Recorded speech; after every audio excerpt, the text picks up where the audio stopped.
Hi guys, I asked on my Instagram what you want to see from my first talking video, and a lot of you said a recovery Q&A, so I thought I'd get into that. But before, I just quickly want to say some commonly asked questions. Where are you from? I'm from England. How old are you? I'm 16, nearly 17. I think those are the most commonly asked ones, so I'll just get into the questions. So the first question is, how did you tell your friends about your eating disorder? My best friend, my long distance friend, she lives in Wales. I FaceTimed her when I got diagnosed, like after the appointment, I think, just to tell her.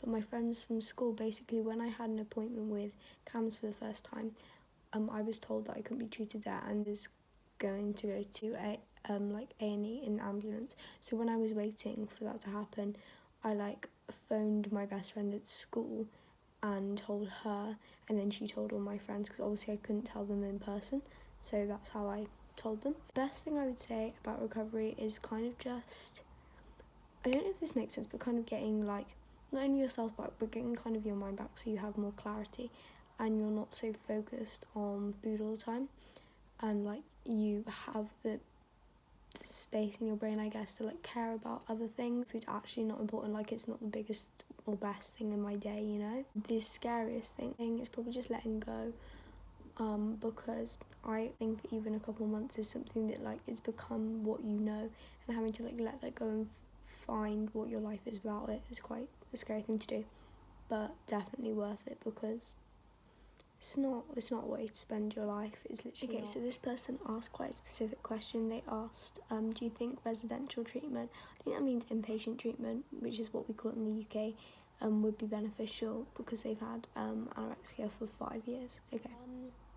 Personally, I could do a video about this, let me know if you want. I had quite a bad inpatient experience. I didn't go into too much detail in my video just because it's quite traumatic, I guess. For me personally, it didn't help, it made me worse. But if you've had it for 5 years and you feel like you've tried a lot of different options, I would say it could be helpful. The thing I would say though is, if you're going to go into that type of setting, just make sure that you use everything they have to offer, take the most of all the therapy and all the groups, whatever you kind of have at your thing. If you're going to do it, basically, if you're going to go, do it properly. Don't try and skim around the edges. Don't try and deceive the system just to get out. Do it properly, otherwise there's no point doing it at all. If you do it properly and commit to weight gaining, to commit to challenging yourself and committing to all those things, not giving into behaviours, whatever, it can be really helpful if you're struggling to do that by yourself, because if you're there, then they will be on it more than if you were doing it at home. I think you're fully recovered, if not what percent recovered. I wouldn't say I'm fully recovered just because I've only been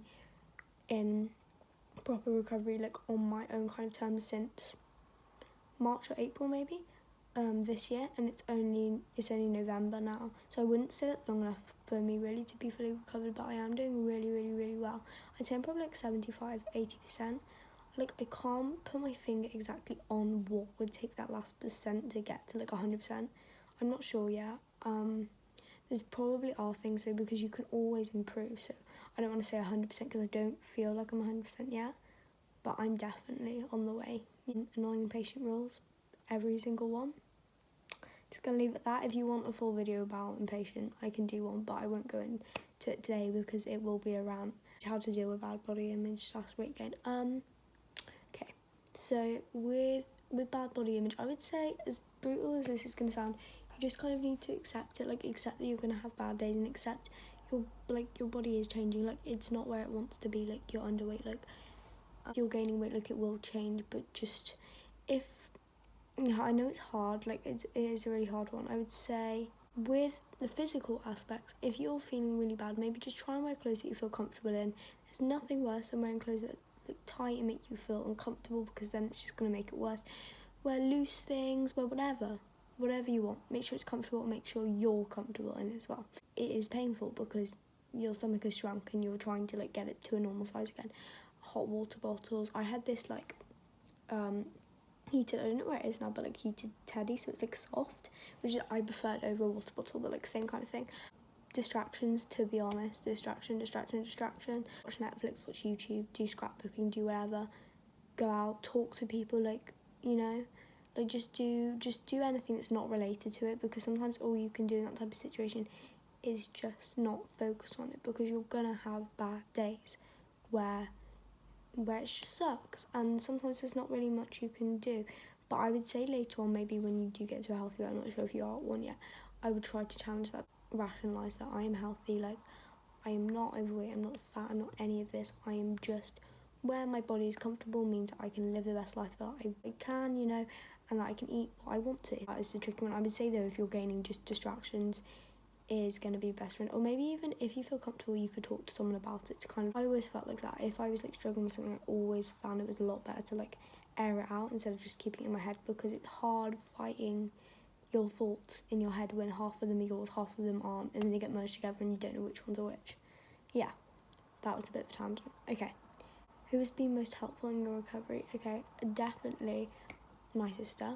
I want to get a video with her because I'd be very interested to know her perspective. If you saw my anorexia story video, I talked about how she was there through everything. Basically, she helped me so much. Like in the beginning stages, she was with me. I mean, with me completely. Like she helped me portion things. She stayed with me to eat them. She helped me afterwards. Like everything.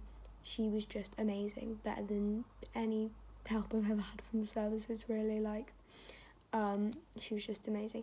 On that note, someone asked, are you still with services? I am currently still with services. I don't see them that much, though, just because the situation with that really is just that. I didn't see them that much at the moment because being weighed all the time for me is just not helpful. Like, it makes me focus on it, and right now with food I'm doing like amazingly, and I don't want anything to make me go backwards if that becomes more of my focus again. So that's kind of the situation, and because that was the only thing they were doing anyway, it's a bit like, how much do I see? What pushed you to enter full recovery? Okay, what pushed me to enter full recovery was really, I'm not gonna lie, just being threatened with hospital because I hated it so much. I was like, I can't do this again, I can't. But what's kept me going into full, because I guess I wasn't really full recovery, it was like forced recovery.